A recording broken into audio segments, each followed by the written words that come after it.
তো আমি এটাই বলবো that without Asha Ji Bhosle's songs আমার কোনো শো হয় না, কোনো শো হয় না। সব সব শোতে ওনার গান নিশ্চয়ই আছে। So I want to say thank you Asha Ji for giving us the beautiful music. I think the one of the best things that I could ever say that there is nobody else who has sung Dam Marudam so many times as I have. কখনো কখনো আমি ভাবি কে maybe we as a band have sung more Dam Marudam than Asha Ji herself. Thank you Asha Ji for giving me that song. Thank you Pancham Da. আপনার দুজন, what a jodi, you all were really fantastic. R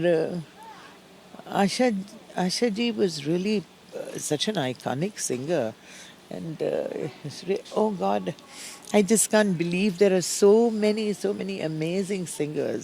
Souvik Kumar Dasgupta Indo occidental symbiosis সংস্থার কর্ণধার। তার বাড়িতে নিয়মিত আসা যাওয়া ছিল আশা ভোসলের।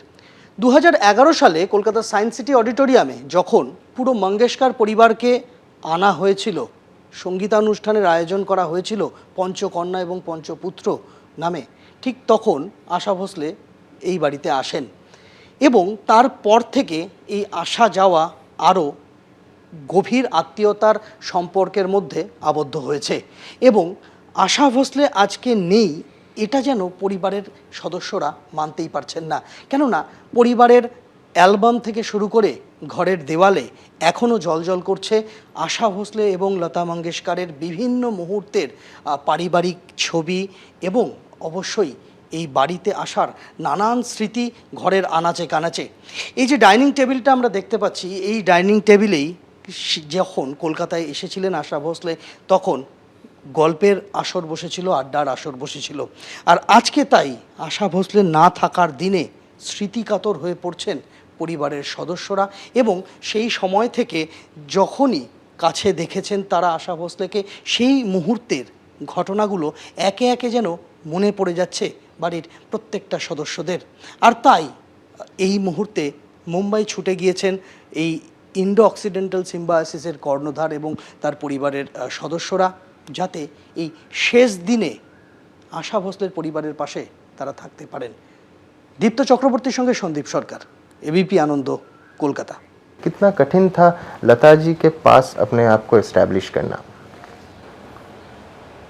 दीदी का जो आवाज़ और जो भी था वो ज़रा पतला आवाज़ है उसका, और ज़्यादातर मेलोडीज गाने वो गाती हैं और गानों के लिए उसको अच्छा नहीं लगता है।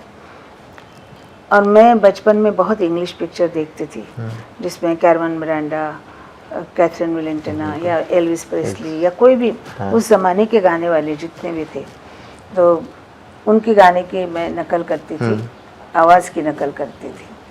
मतलब वो नकल करते करते आवाज़ चेंज हो कर सकते हैं, कुछ भी गा सकते हैं, ऐसा हो गया।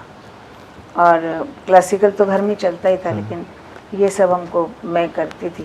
घर में अच्छा नहीं लगता था किसी को कि ओपेरा सिंगर जैसा चिल्ला रही है, कुछ भी तो अच्छा नहीं लगता था। माँ बहुत गुस्सा होती थी, लेकिन उसका उपयोग मुझे हुआ फिल्मी गानों में। एबीपी आनंद एगिए थाके एगिए राखी।